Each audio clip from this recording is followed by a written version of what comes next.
Okay, so in the last video, I showed you some of the main guides that people would use for teaching social studies. There's lots of different ways of teaching social studies, and I'll do some videos on that later on. Tonight, I just want to get through some of the books.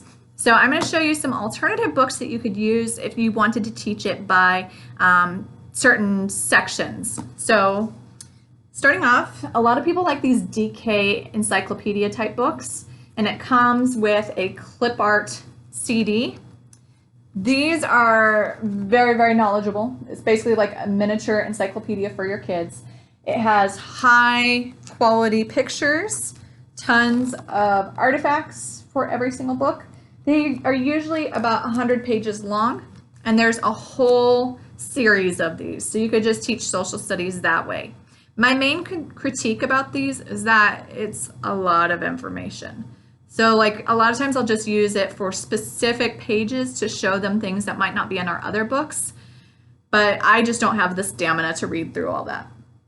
The one that I like a little bit better is by Usborne, I don't know how you say that. And this one, it's more drawn pictures mostly, and so this might be more friendly for younger kids, and I find that the text is a little bit less heavy. It's just slightly younger, and it's similar length, and it covers pretty much as much material, so you could just spend like a whole month going through one of those types of books. So here are some alternatives that I like a little bit better. This one is called Hands on History, and this one is about Mesopotamia. So the nice thing about these books is that they're in color. They're meant for younger students.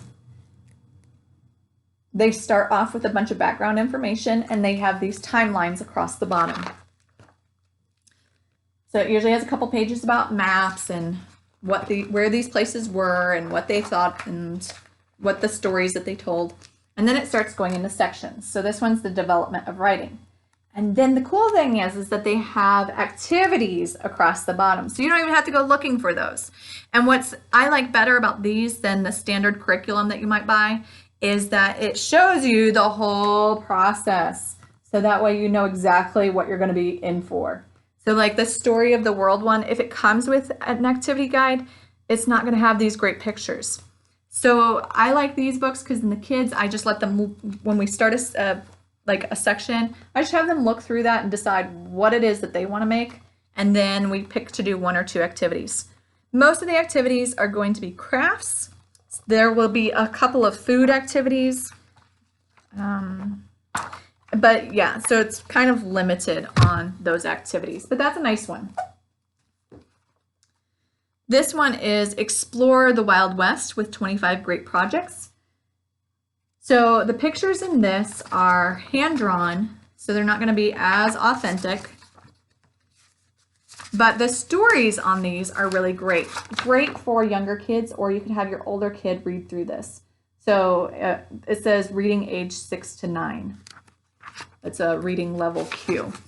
And so the sections are really short. These are very informative, and they have a wide variety of activities. So some of them are crafts, some of them are food, some of them are, making maps. And I don't think there's any language arts in these. There are like some kinesthetic things sometimes, like movement, but for the most part, they're going to be limited to crafts and activities. So those ones are good ones. And then one that I really like that's very text heavy are these ones that they usually cover either a historical person or a specific time period. So this one is Thomas Jefferson for Kids, His Life and Times with 21 Activities. And this is very text heavy. And they have a timeline. I can't remember if it's in the beginning. Yeah, beginning. The timeline takes up 2 pages. And then you just read through his life. And it's a lot of information, like 100 pages of more information than what probably most grown-ups care to know. But the cool thing about these is that it has a wide variety of activities. So in this book, they have you playing the same kind of games that Thomas Jefferson played, it gives you a couple different recipes. There's map ones, there's writing things. So these ones have a wide variety of activities. So sometimes I'll get one of those other books and then I'll use this one for the activities, just so that way I don't have to go looking or thinking up things. So that's the great thing about these.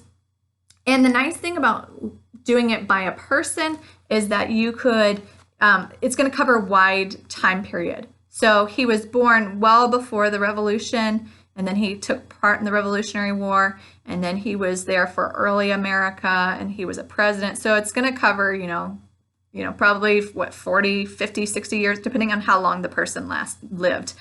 So that might be one way that you want to look through history.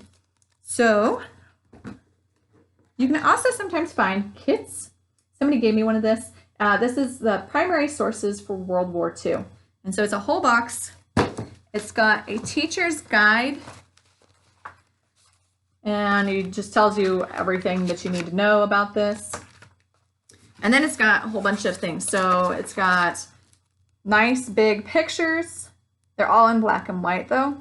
And then on the back side, it tells you things to do with these pictures. So ways to analyze it, comprehend, applications. So it's like all the Bloom's taxonomy. And then it also gives you writing things, history challenge, background information. So it gives, this is very much an older student's version of this. And then it's got these cool first or primary sources. I don't know what they are. I haven't looked through them, but it's more authentic. So I guess this was some sort of propaganda thing. I don't know. So that's another way. And then one last thing that you might not have considered is sometimes you can find a great video series. So one time when we did the Revolutionary War, we watched this series called Liberty Kids. And this is nice because it was like, I think it had like something like 40 parts, and each section was like a 20 or 30 minute video. I don't know. We watched it every single day for a month. And so we would talk about it either before or after, or sometimes we just didn't because it was so much information anyways.